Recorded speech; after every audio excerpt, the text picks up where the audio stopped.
So magandang umaga mga kababayan. Nandito po tayo sa Ayala Business Park, Cebu City mga kababayan. Dito po tayo. So papunta tayong Banilad, Cebu City. May pupuntahan rin tayo doon mga kababayan. So by the way mga kababayan, so magko-comment tayo tungkol sa ginaganap na ni Bongbong Marcos ang kanang Jorong Unitem.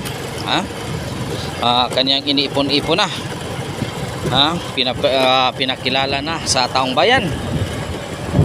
So magko-comment tayo dyan mga kababayan. So kung bayo tayo magpatuloy dyan, so hingan ko lang sa inyo, bilang suporta mo na rin sa akin mga kababayan. Kung hindi pa ka nakapag-like sa aking channel, paki-subscribe naman mga kababayan. Kung hindi pa ka nakapag-subscribe, so pa-subscribe naman mga kababayan, and then like and share ang aking video para naman madagdagan aking mga subscriber mga kababayan. So malapit-lapit na akong magpag-live mga kababayan. Ito lang ihiling ko sa iyo mga kababayan. Di punta pa tayo kay traffic tayo mga kababayan. So by the way mga kababayan, si Bongbong Marcos iniipon-ipon na ang grupo bilang kasapi ng Unity. Alam sa aking palagay mga kababayan, kahit ilang pang gobernador, kahit ilang pang paro-paro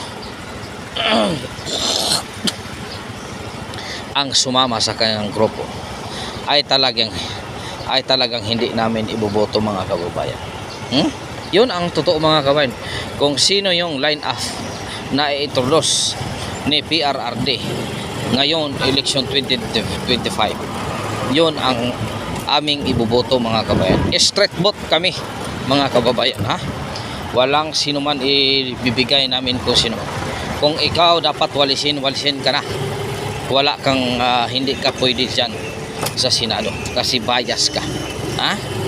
Yun lang ang hinihiling namin mga kababayan. Yun para sa akin.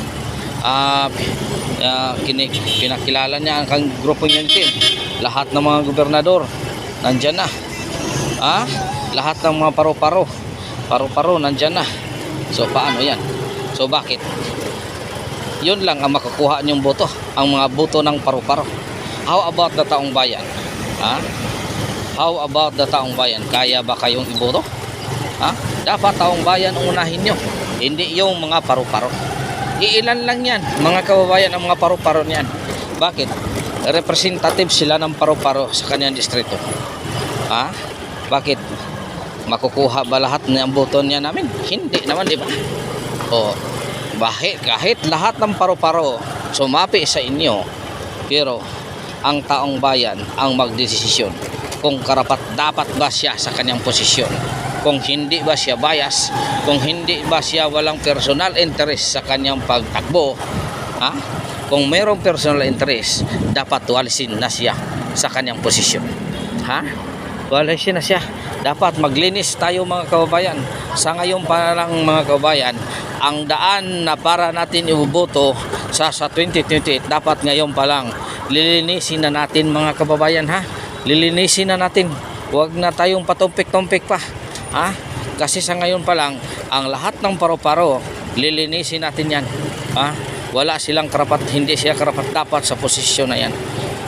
Kahit ilang pang paro-paro ang sumapi sa Unity, pero hindi pa rin kami matatalo dahil taong bayan ang magdesisyon kung karapat dapat siya sa kanyang posisyon.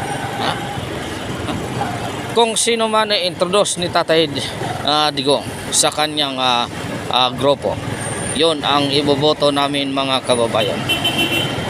Pero kung sino man ang nasa grupo ni Tatay Digong, pero sa tingin namin hindi siya karapat dapat, walisin namin talaga yan mga kababayan. Wawalisin talaga namin yan. Hindi kami magdadalawang isip. Ilagay namin ang tao na inuuna ang taong bayan, hindi inuuna yung personal interest ng kanyang sarili mga kabayan. Hindi namin ibubuto yan ang mga may personal interest. Wala yan. 70 yan sa aming balota. 70 yan sa aming balota. Totoo yan mga kabayan. Totoo talaga yan. Totoo talaga yan. Hindi namin yan. Ang dapat naming linisin.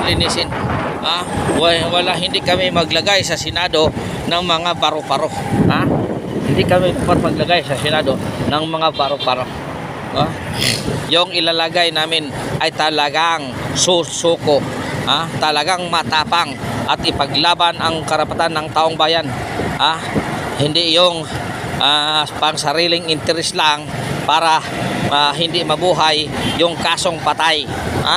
Yun ang totoo mga kabayan. Kaya ngayon pa lang magdasal na kayo.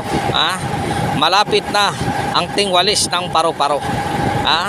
Malapit na 2025. Malapit na, kaya kahit sino pang ipakalala ninyo, sulit pa rin kami at Tatay Digong pa rin kami mga kababayan. Kung hindi pa ka nakasubscribe, subscribe na para magkaisa tayo. Magsurvey tayo kung sino talagang iboboto nyo.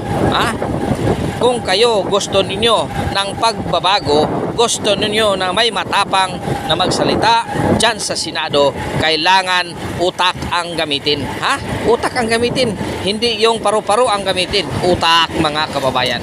Maraming salamat mga kababayan. Hanggang dito na lang ang iyong tagapaglingkod, Arman Kagapi. Please subscribe, please. Para madagdagan naman ang aking subscriber mga kababayan. Hanggang dito na lang. Maraming salamat. God is good all the time. All the time. God is good. Beat Senior, kanin yung tanan mga kababayan.